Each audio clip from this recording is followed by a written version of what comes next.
Oil inventory is dropping. So what's ahead for oil prices heading into 2011? Let's go there. And how should you, the investor, play the energy sector? Joining us now, Chris Jarvis, founder and president, Caprock Risk Management. John Kilduff, partner at Again Capital and CNBC contributor. John Kilduff, let me start with you. We had a blowout news story yesterday about gigantic investment in capital and production and drilling by the big oil companies across the board. Today, we get a little lower inventory number. The drawdown wasn't as great, although the private inventories went up. How do you weigh these conflicting? One says we're going to produce more. The other said maybe inventories are going to steady down. Oil prices $90. That could be a threat to the economy. Where do you see it, buddy? Well, I think these weekly numbers, obviously, Larry, are a snapshot in time. They help us forecast trends and give us a barometer on what the real-time on-the-ground consumption patterns are doing.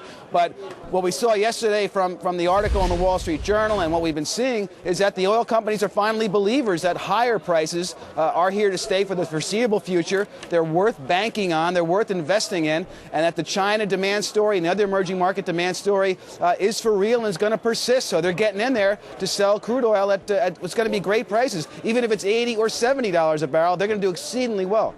Chris, it sounds like you believe there's more upside potential than downside potential, and it sounds like longer term you're more worried about the cushion we have between supply and demand if, in fact, demand holds up in the second half of 2011, right? Absolutely. I think in the short term, and we've been in this trading range between $68 and $88, $89. We're breaking above that. If we hold this $90 level, certainly $100 in the short term could take hold. Longer term, I think the second half of 2011, you're looking at supply and demand globally. These margins starting to thin out a bit, and that should be very bullish for crude oil going in the second half of 2011. But John Kilduff, you have a different take. You're a bear on oil prices, are you not? Well, I did make a prediction for the CNBC.com poll and made a prediction, not a promise, that there's a potential for oil to really crack here. Because I think, among other things, that the Fed is giveth and the Fed may take away in terms of their quantitative easing. And also, I think the Chinese are very serious about reining in inflation, cooling their economy. If any of those legs come out from under this market, we could see oil prices really crack and head much lower, particularly if we see a stronger dollar. That's also been a catalyst for these much higher oil prices. So it's going to be a bumpy 2011.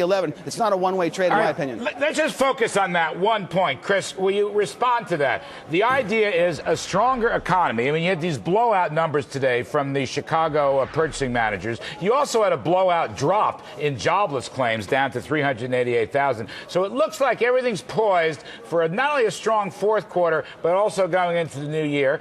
That could mean, as John said, a higher dollar and less Fed stimulus. Does that affect your thinking? Are you a little worried about your blowout oil price hike? Well, no, not at all. In fact, I think basically you're seeing a liquidity-driven market. I mean, the big theme for 2010 was basically weak dollar was driving asset prices higher across all spectrums. Right now, I think when you're looking at 2011, you're actually seeing fundamentals actually grab. This bullish demand out of China and India is actually stronger than it was 2 years ago. Demand in the United States is very strong. So I think, given that, I think $120 oil in 2011 is definitely doable. Yeah, but John, to go from where we are now in the 90s to 50, that you're talking about not only a stronger dollar, but the end of QE also being the end of any economic recovery in the States? No, is that a bearish economic call or just a bearish commodity call? There's been financial physics at work here, Carl, that I would submit that the part of this commodity pump up has been liquidity driven.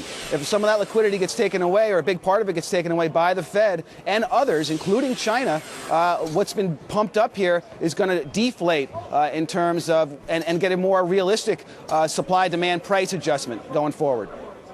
Yeah, Chris Jarvis, one last one before everybody jumps down me. I want to get your gasoline price. We had a discussion last night about this. The crack spread is widening. Maybe refiners are the place to be. How are you on gasoline prices, which are currently about $3 at the pump across the country? Well, obviously gasoline's strong, driven what's going on with the crude oil market. But I do think when you go into the driving season, we're setting up with higher crude prices. Certainly, you could see the gasoline prices, $3.50 come July. All right, we'll leave it there. Thank you, gentlemen. Appreciate it very much. I think I'm more confused than when we started.